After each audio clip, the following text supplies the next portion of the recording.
Mas, irmãos, antes da gente entrar aqui na vida e no ministério de Barnabé, eu gostaria de introduzir o nosso papo de hoje com um texto de Mateus capítulo 27. Fran, se você conseguir colocar aí para mim, por favor, Mateus capítulo 27, versículo 24, que vai nos ajudar muito, eu acredito, para compreender o que o Espírito Santo quer ministrar no nosso coração com a vida de Barnabé. Esse texto aqui vai nos ajudar. Mateus capítulo 27, versículo 24. Olha aí. Quando Pilatos, gente, Pôncio Pilatos, amém? Quantos já ouviram falar em Pôncio Pilatos aqui? Quando Pôncio Pilatos percebeu que não estava obtendo nenhum resultado, mas ao contrário, estava se iniciando um tumulto, mandou trazer água e fez o quê?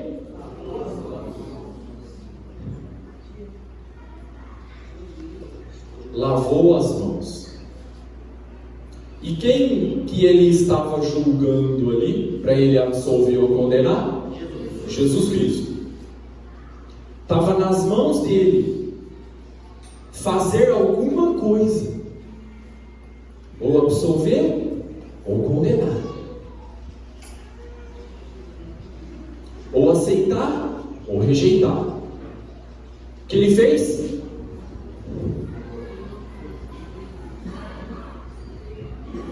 Não quero me envolver com isso.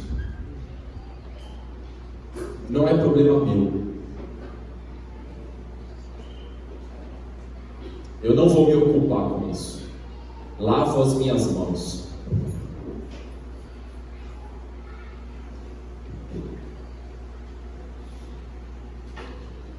E eu quero trazer esse texto para introduzir o nosso papo de hoje sobre a vida e o ministério de Barnabé, porque Barnabé esteve também numa posição muito parecida de Pôncio Pilatos, mas ao invés de lavar as mãos e não se envolver com o problema, ele assumiu uma outra postura diferente de Pôncio Pilatos. Ele chamou a responsabilidade e resolveu o problema. E nós vamos ver o que Barnabé fez, que problema que era esse e o que ele fez. E eu gostaria que você também pudesse se identificar, se comparar com Barnabé, para que a gente faça uma autoanálise e chegar a uma conclusão do que nós estamos fazendo. Se nós estamos fazendo como Pôncio Pilatos, quando aparece alguma situação ou um problema, e nós, como Pôncio Pilatos, lavamos as mãos, não quero me ocupar com isso, não quero me envolver, não é problema meu. Ou se nós fazemos como Barnabé, nós vamos ver a postura dele diante de um problema. Amém? Amém. Feita essa introdução, vamos então observar a vida e o ministério de Barnabé, a partir de Atos, capítulo 4, versículo 36. Fran, você consegue colocar aí pra gente?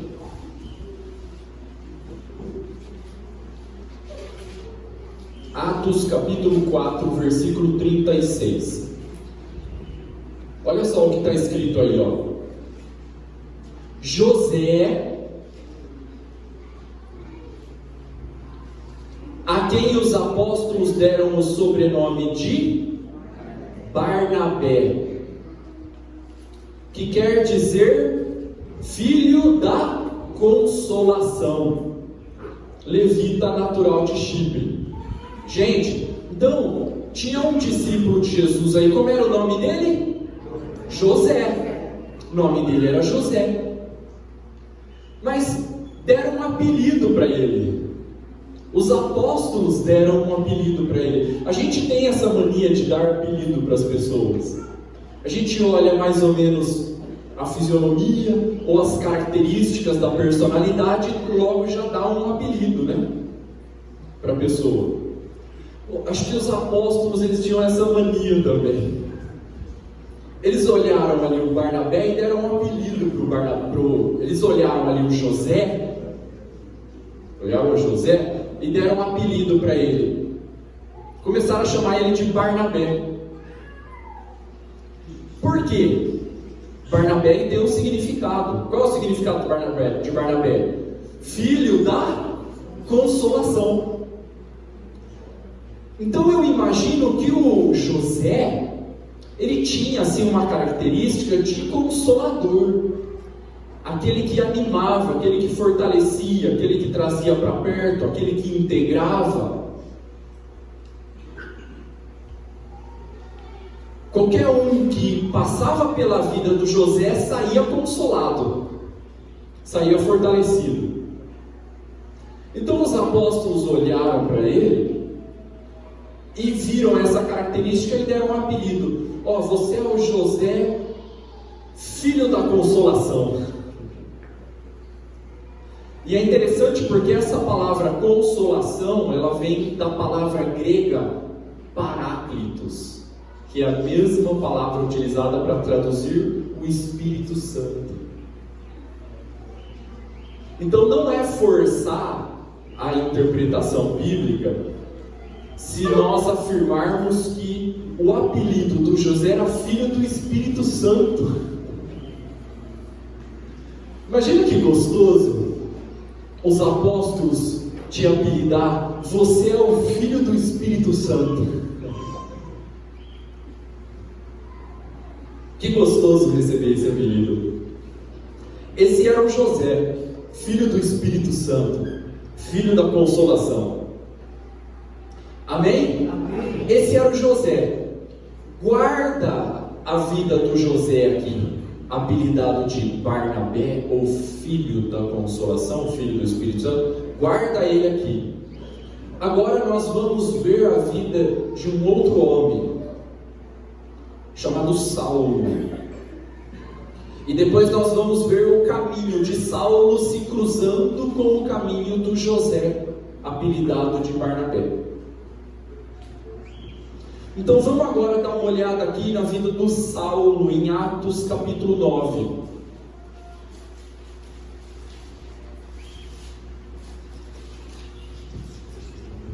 Atos capítulo 9, versículo 3. Diz o seguinte: seguindo ele, Saulo, estrada fora, ao aproximar-se de Damasco, subitamente uma luz do céu brilhou ao seu redor. E caindo por terra, ouviu uma voz que lhe dizia: Saulo, Saulo, por que me persegues? Ele perguntou: quem és tu, Senhor? E a resposta foi: eu sou Jesus Cristo, a quem você está perseguindo. Epa, mas espera aí, Saulo estava perseguindo quem? A igreja. Se você ler Atos capítulo 7, ele foi um dos responsáveis pelo martírio de Estevão. Foi apedrejado. Muito provavelmente ele foi um dos que atirou a pedra. Ele perseguia os cristãos, prendia os cristãos, matava os cristãos. Esse era o Saulo. E ele estava indo para Damasco com uma autorização para continuar essa perseguição aos cristãos. Só que no meio do caminho, Jesus Cristo apareceu para ele. E qual foi a pergunta de Jesus Cristo? Por que persegue a minha igreja? Não. Por que me persegues? Ué, mas Saulo estava perseguindo a igreja, e por que a pergunta era: por que me persegues? Ali Saulo teve a revelação de que Jesus e a igreja são um. Porque perseguir a igreja é perseguir a Jesus, porque Jesus e a igreja são um. Ferir a igreja é ferir a Jesus, porque Jesus e a igreja são um. Amar a igreja é amar a Jesus, porque Jesus e a igreja são um. Servir a igreja é servir a Jesus, porque Jesus e a igreja são um. E Saulo, logo na sua conversão, já teve revelação disso. Na primeira palavra que Jesus Cristo deu para ele. E nesse mesmo capítulo 9, lá no versículo 26, Saulo, agora convertido e batizado, o que ele fez no versículo 26? Ele tinha o desejo de se misturar com os irmãos. Ele tinha o desejo de ser integrado na vida da igreja. Ele tinha o desejo de ter comunhão com os irmãos que eram antes dele. E aqui diz assim: Saulo, tendo chegado a Jerusalém, procurou. Está vendo essa palavra aí? Procurou. Por que ele estava procurando? Porque ele tinha um desejo. O que ele tinha? Qual era o desejo? O que ele estava procurando? Juntar-se com os discípulos. Então, quando ele chegou em Jerusalém, ele viu aqueles irmãos todos, os apóstolos. É a minha família, eu quero aqui estar junto. É o meu povo. E ele procurou se ajuntar com os discípulos. Ponto, vírgula. Todos, porém, o temiam, não acreditando que ele fosse discípulo.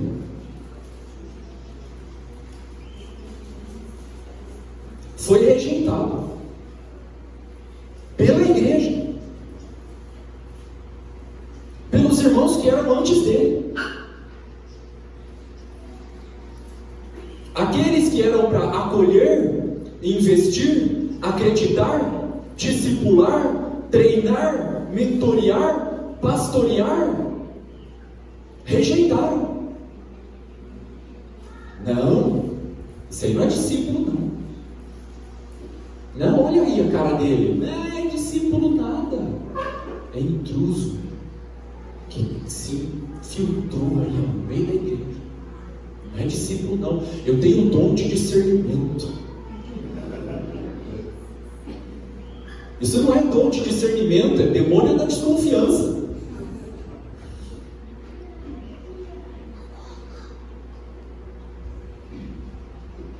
E Saulo, novo convertido, procurando se integrar na vida da igreja, foi rejeitado pela igreja que deveria integrá-lo.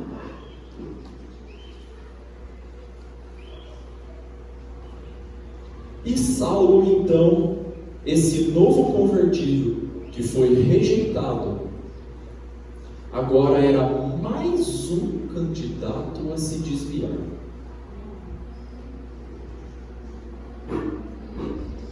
Porque todos, de uma certa medida, têm necessidade de aceitação pública. E ele queria ser aceito por aquele povo, mas foi rejeitado.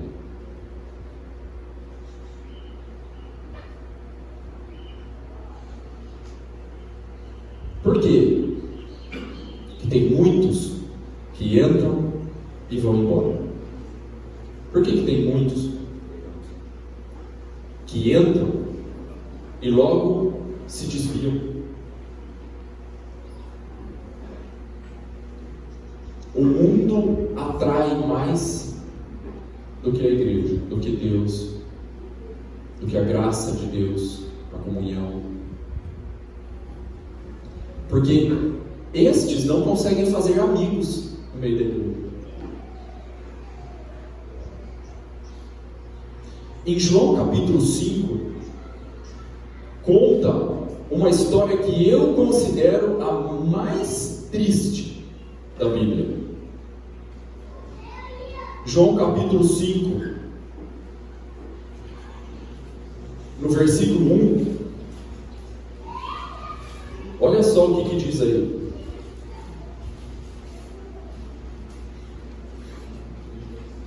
Passadas essas coisas, havia a festa dos judeus, e Jesus subiu para Jerusalém. Ora, existe ali, junto à porta das ovelhas, um tanque. Guarda essa informação, um tanque. Chamado em hebraico do quê? Betesda. Então tinha um tanque ali. Como é que era o nome do tanque? Betesda. Guarda essa informação. O qual tem 5 pavilhões. Verso 3. Nestes jazia uma multidão de enfermos, cegos, coxos, paralíticos, esperando que se movesse as águas, porquanto um anjo descia em certo tempo, agitando-a, e o primeiro que entrava no tanque, uma vez agitada a água, sarava de qualquer doença que tivesse. Verso 5, estava ali um homem enfermo, havia 38 anos. Gente, é muito tempo. Eu tenho 36. Ele estava 38 anos ali, enfermo, esse tempo todo.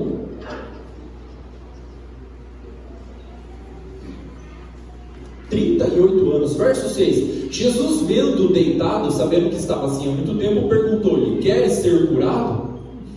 Pergunta, né? Respondeu-lhe o enfermo. Olha a resposta desse homem, gente. Aqui é por causa dessa resposta que ele deu que eu considero a história mais triste da Bíblia. Olha o que ele respondeu: Senhor, eu não tenho ninguém.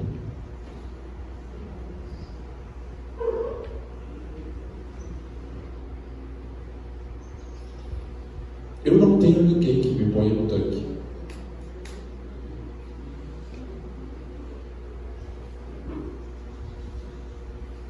Gente,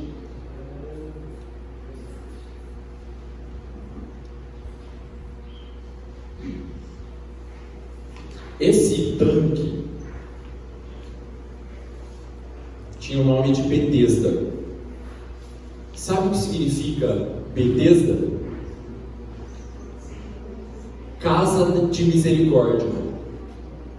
Betesda significa casa de misericórdia. Gente, hoje, o que é a casa de misericórdia? A igreja. Epa, peraí. Então quer dizer que esse homem estava há 38 anos na casa de misericórdia e não tinha nenhum amigo?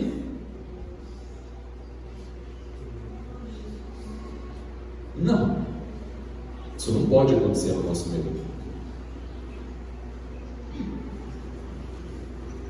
Não pode acontecer no nosso meio.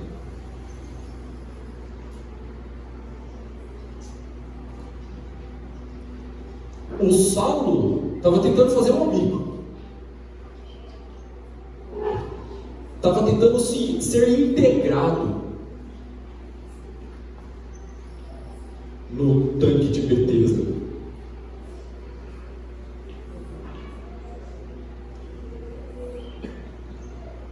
Foi rejeitado. E vou continuando lá em Atos capítulo 9.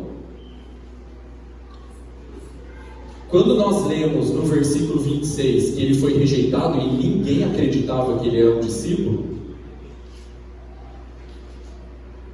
as duas palavras do versículo 27 foi a salvação do novo convertido Saulo. O que está escrito aí no versículo 27? Mas Barnabé. Obrigado, Senhor. Mas Barnabé, o filho do Espírito Santo, o filho da consolação, o que ele fez? Tomou consigo, tomou quem? O Saulo, rejeitado, novo convertido, que ninguém acreditava nele. O o Barnabé tomou o Saulo consigo, levou até os apóstolos e contou como Saulo viu o Senhor no caminho, e como o Senhor falou com ele, e como em Damasco Saulo pregava ousadamente em nome do Senhor. Então ele tinha sido rejeitado, mas o Filho do Espírito Santo estava ali. Não, eu não vou lavar as minhas mãos e ficar assistindo isso. A omissão sacrifica as ovelhas. Eu preciso fazer alguma coisa.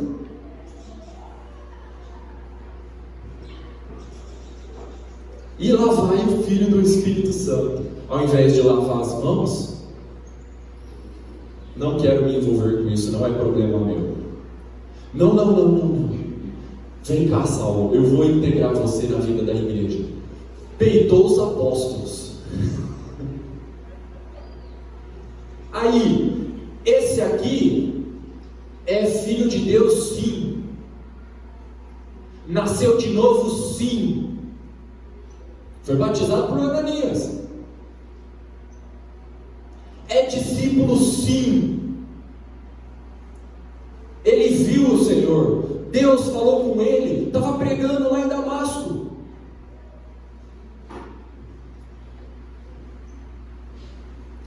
O Filho do Espírito Santo integrou o Saulo rejeitado na vida da igreja. Colocou o enfermo no tanque.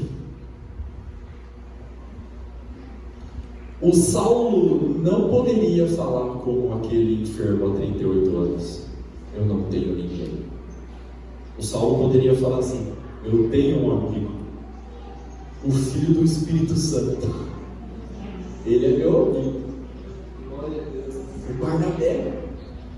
Ele me integrou na vida da igreja. Ele me integrou na comunhão. Ele acreditou em mim. Os apóstolos me rejeitaram, mas esse aqui acreditou em mim. Acreditou no meu chamado. Acreditou no meu ministério. Acreditou que eu poderia dar certo. Acreditou que eu ia vingar. Irmãos, se não fosse o Barnabé, nós não teríamos o grande apóstolo Paulo. 70% do Novo Testamento foi escrito por ele. Por quê? Porque ele tinha alguém que acreditou nele. O Filho da consolação.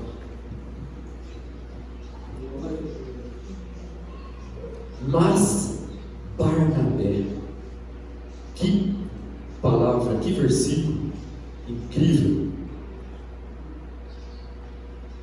Existe um perigo, irmãos, no meio da igreja, de entrar um vírus pior do que o Covid,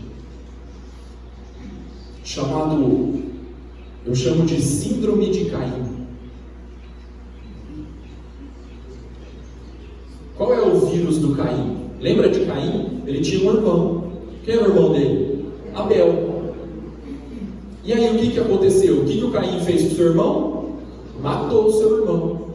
Deus chegou e começou a fazer perguntas para Caim. Onde está o teu irmão? E aí Caim respondeu com outra pergunta. Você lembra? Por acaso eu sou o guardador do meu irmão?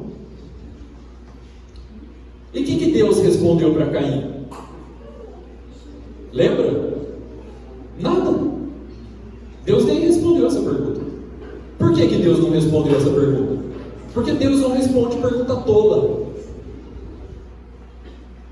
Porque é lógico, é óbvio, é claro que ele era o guardador do seu irmão. Mas ela vai cair com a mesma atitude de Pôncio Pilatos. Não quero me envolver com isso, não é problema meu. Irmãos, nós somos guardadores uns dos outros. Esse é o nosso principal ministério: cuidar de pessoas, cuidar uns dos outros. Nós somos sim guardadores dos nossos irmãos. Não faça essa pergunta para Deus, Ele nem vai responder. Por acaso sou eu guardador do meu irmão? É óbvio que é. Nós somos guardadores da vida uns dos outros. Vou abrir um parênteses aqui. Não é aquela coisa paranoica, neurótica de ficar levantando suspeita. Isso não é guardar, meu irmão. Porque eu estou insatisfeito, então eu agora vou satanizar a vida dos outros, porque não é possível que só eu estou aqui insatisfeito com a minha vida e ele está lá feliz, em paz, livre. Então agora eu vou satanizar a vida do meu irmão lá, em nome de ser o guardador. Não, isso é manipulação.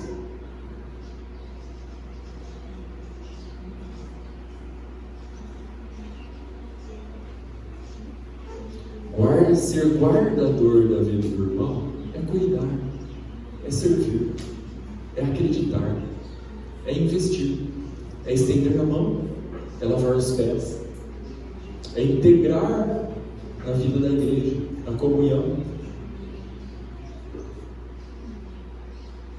Isso é ser guardador. Se preocupar com um bom coração. Sem paranoia neurótica.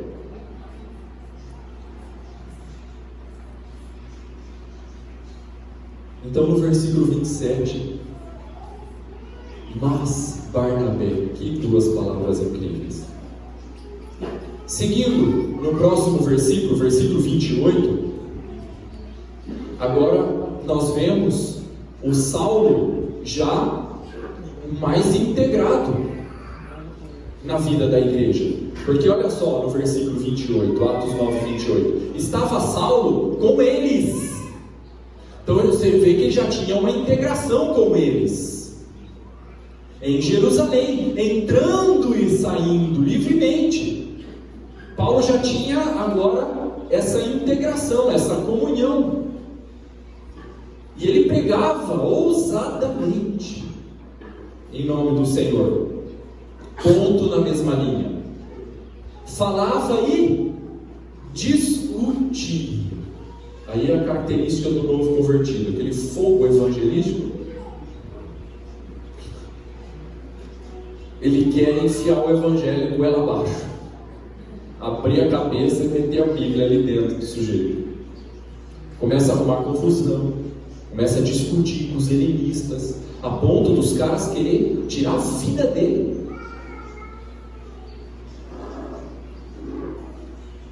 Qual foi o resultado disso? Versículo 30. Tendo, porém, isto o quê? As confusões que o Saulo novo convertido estava arrumando com a sua pregação ousada. Tendo isto chegado ao conhecimento dos irmãos lá em Jerusalém, lá vai os irmãos fazer bobagem de novo. Levaram até Cesareia e compraram uma passagem só de ida para ele, para Tarso. Despacharam o Saulo. O Saulo se tornou um problema para a igreja de Jerusalém.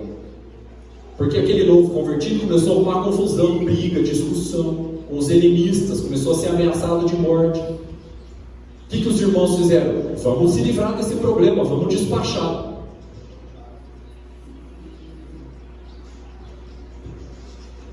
Vamos despachar esse problema daqui.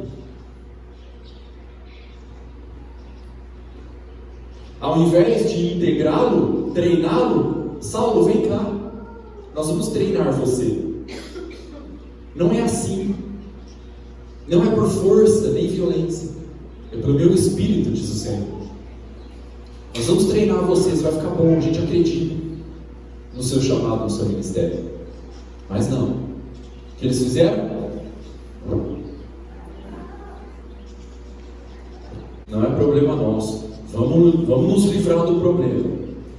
Compraram uma passagem só de ida para ele. Lá para Tarso, despacharam ele para Tarso, sua cidade natal, bem longe de Jerusalém. E aí o Saulo, novo convertido, um problema que foi despachado. Mais uma vez, era mais um candidato a se desviar. Agora ficou lá o Saulo, lá em Tarso, sozinho, despachado e rejeitado, por aqueles que deveriam pastoreá-lo.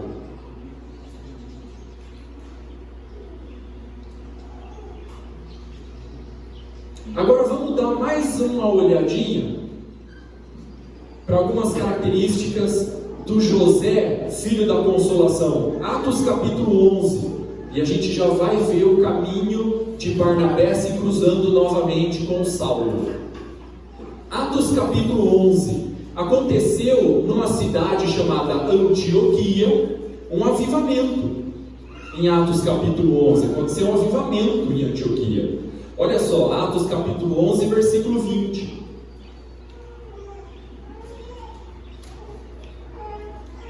Atos 11, 20.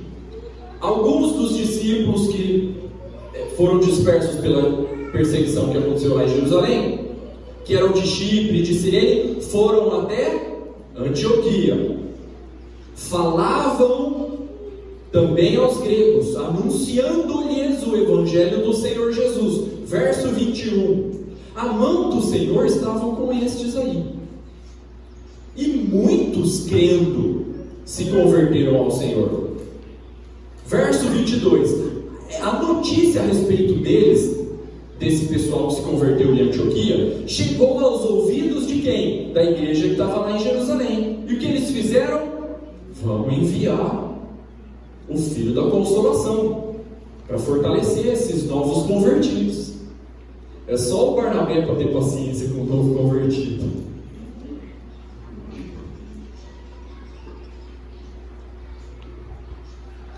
E lá vai o filho do Espírito Santo para Antioquia cuidar dos machucadinhos dos novos convertidos, dos complexos de rejeição e revolta dos novos convertidos, lá em Antioquia. Aí no versículo 23 diz o seguinte: que tendo Barnabé chegado e vendo a graça de Deus, se alegrou. E olha aí o apelido dele de novo, ó. Fortalecia, consolava, exortava, animava, tudo são sinônimos. A gente acha que exortar é corrigir, não é. Exortar é consolar.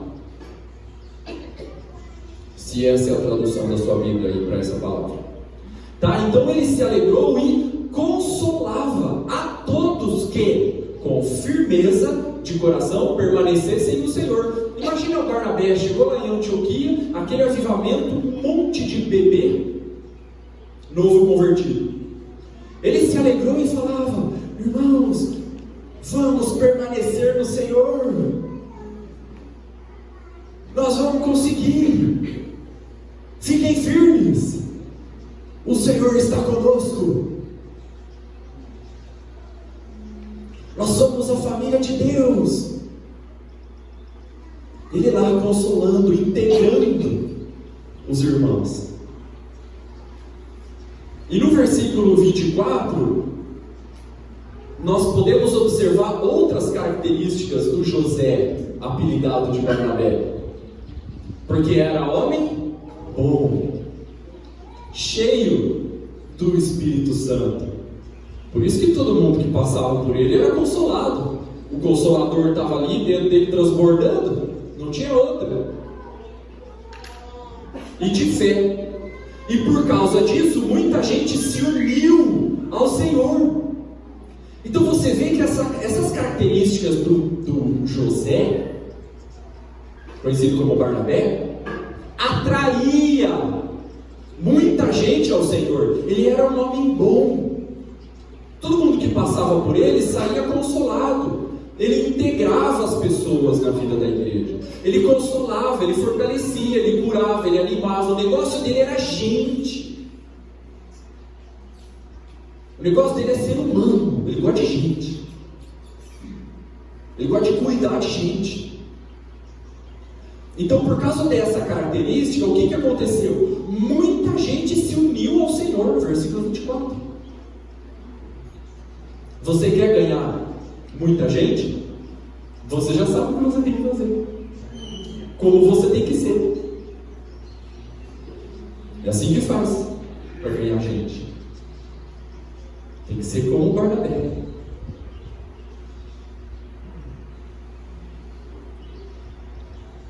Barnabé era um homem curado, por isso que ele curava pessoas. Porque pessoas feridas ferem pessoas. E pessoas curadas curam pessoas.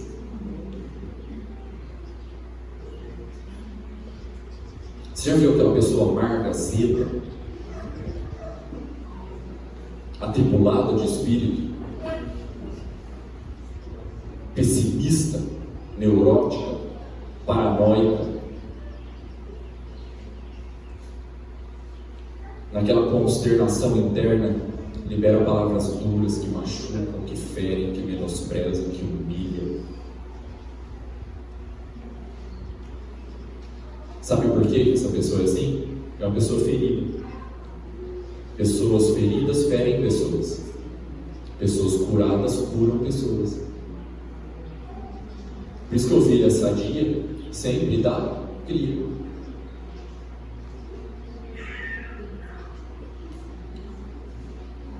Tem um texto que eu amo de Oséias capítulo 11. Fala que Deus nos atrai com cordas humanas e laços de amor. Por quê? Porque é a maneira de Deus atrair as pessoas para si, usando cordas humanas. Tem pessoas que te ferem, mas tem pessoas que te curam também. Você está aqui porque você foi atraído por uma corda humana. Uma corda humana serviu de laço de amor para te atrair. Por isso você está aqui hoje. E Deus quer que você agora seja essa corda humana para atrair outros. Eu profetizo isso aqui na sua vida. Em nome de Jesus. Você é uma ovelha sadia. Você é uma ovelha curada, que vai curar pessoas. Você é uma corda humana do Senhor, um laço de amor que vai atrair muita gente.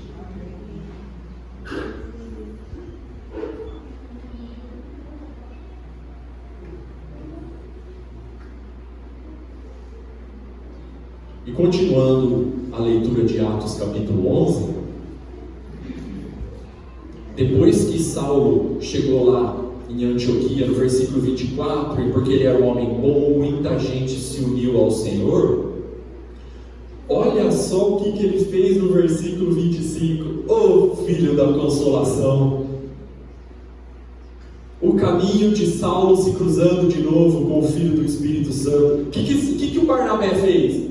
Foi lá em Tarso procurar o Saulo rejeitado, despachado. Começou um avivamento aqui em Antioquia. Muita gente está se unindo ao Senhor através do meu ministério. Agora eu vou ser o presbítero aqui. Sozinho, eu vou colher tudo sozinho. Não. Tem um homem, tem um discípulo de Jesus. Eu acredito no chamado dele. Gente, peraí, eu já volto. Eu vou lá em Tarso, eu já venho. Aguenta aí. Foi lá atrás do Saulo, rejeitado e despachado pelos apóstolos de Jerusalém. Lá vai o Barnabé, filho do Espírito Santo. Ele acreditava na vida do Paulo. Ele acreditava no ministério do Paulo. Ah, se não fosse Barnabé na vida de Paulo, seria de nós, irmãos. Nós não teríamos 70% do Novo Testamento. Barnabé era uma corda humana na vida de Paulo. E lá vai o Barnabé à procura de Saulo. Lá em Tarso. Nós precisamos, na nossa geração, meus irmãos, urgentemente, de Barnabés e Barnabelas.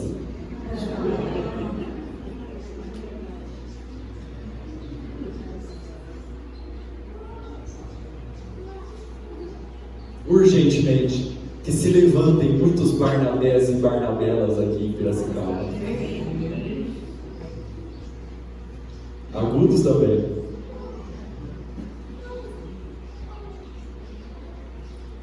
Então o Saulo decidiu repartir o pão. O Barnabé decidiu repartir o pão, repartir aquela colheita com o Saulo. E foi uma corda humana na vida de Saulo. E no versículo 26, diz o seguinte: tendo encontrado, então o Barnabé foi lá para Tarso e encontrou o Saulo. Levou ele para Antioquia para participar daquela colheita toda. Vou repartir o pão. E por um ano se reuniram naquela igreja, ensinando numerosa multidão. Em Antioquia foram os discípulos pela primeira vez chamados cristãos. Pequenos cristos, aqueles que têm a vida de Cristo. Que precioso a igreja de Antioquia. Que precioso. Que precioso vida e ministério de Barnabé, que doava a sua vida, sacrificava, dedicava tempo. O negócio dele era gente. Eu tenho 2 sobrinhos, o seu 01 e o seu 02, o mais velho e o mais novo, Gabriel e o Eduardo. E é interessante olhar para as características deles, porque o Gabriel, o negócio dele é gente, o negócio dele é ser humano. Você dá um brinquedo e um videogame na mão dele, ele não se diverte se não tiver alguém junto para participar, interagir. O Eduardo não, você dá um videogame e um brinquedo na mão dele lá, ele se diverte sozinho, não tem ninguém perto. Se tiver uma batatinha, então você esquece, deixa ele lá. Mas o Gabriel, o negócio dele é gente, o negócio dele é ser humano. E quando eu olho para ele, eu lembro do Barnabé. O negócio do Barnabé era gente, era ser humano. Ele tinha paciência com o ser humano. Ele não queria se afastar de seres humanos, ele queria se aproximar dos seres humanos. Ele gostava de gente. E teve um retiro de jovens nacional lá que a gente foi em São Paulo, né? Que eu tive a oportunidade de repartir um púlpito com o John Azaf, Dani Souza, Douglas Gonçalves do Jesus Cop e o Dani Gottfriedson, filho do John. E foi uma experiência maravilhosa. E o Douglas Gonçalves, ele estava ministrando lá e ele contava que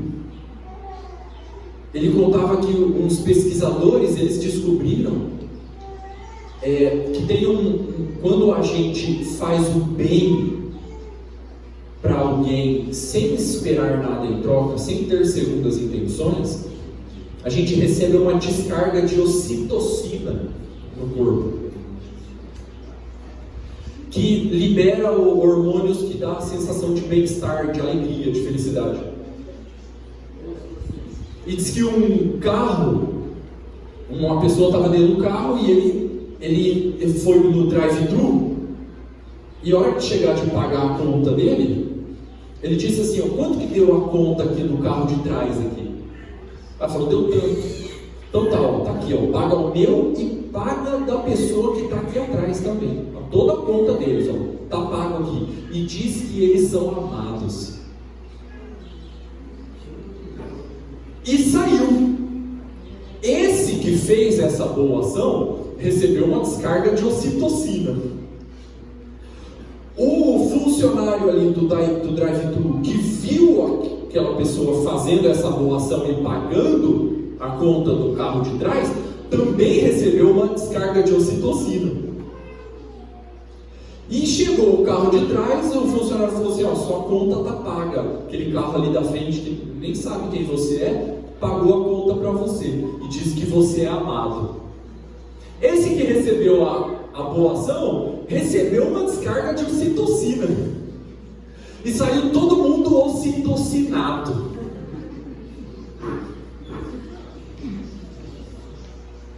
Daquele lugar. Por causa de uma atitude.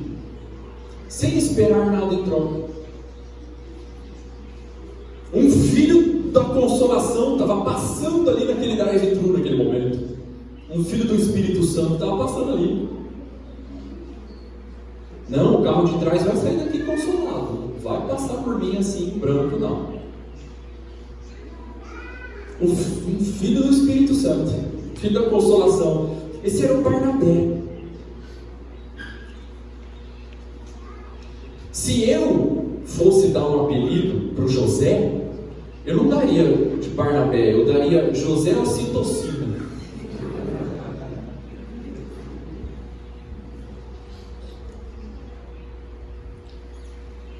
Filho da consolação.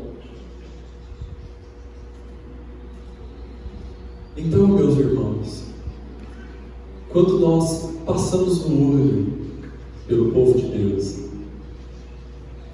não sejamos Pôncio Pilatos.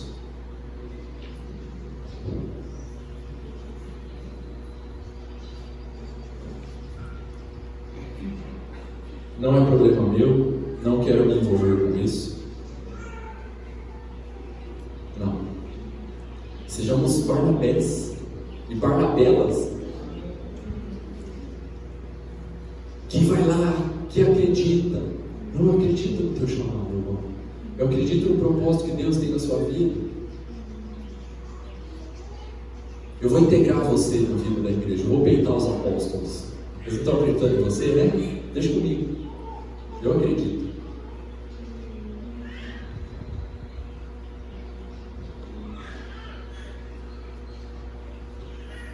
E as minhas considerações finais,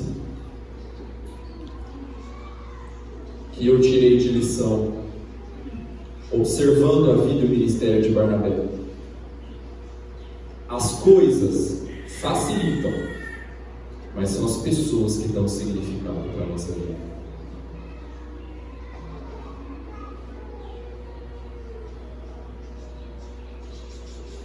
Sabe qual é o melhor vinho?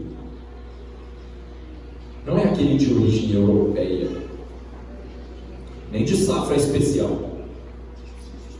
O melhor vinho é aquele que você compartilha com alguém. Esse é o melhor vinho. Quanto menos inimigos você tiver, mais chance de terminar bem.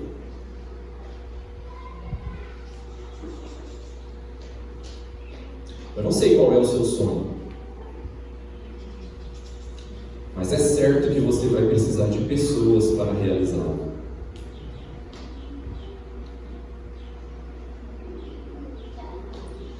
Nós precisamos decidir se nós somos aquele que magoa ou aquele que cura,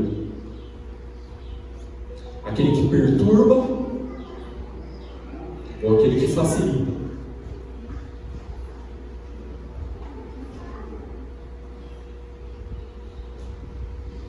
Nós precisamos voltar a acreditar em gente, voltar a amar seres humanos. Gente, não quero saber de gente. Gente dá problema. Gente é problemática. Tira minha paz. Tira meu sossego. Não aguento mais. Não, meu irmão. Deus quer que a gente seja cordas humanas. Deus pegou o melhor que Ele tinha reservado lá. Toda a reserva de emergência que Deus tinha, Ele pegou e investiu em gente. Seu filho. Era o melhor que Ele tinha. Não tem outra coisa melhor para dar. Ele pegou o melhor que Ele tinha e investiu em seres humanos. Nós investimos em ações. Terreno. Deus investe em gente. Nós precisamos decidir investir em pessoas, seres humanos,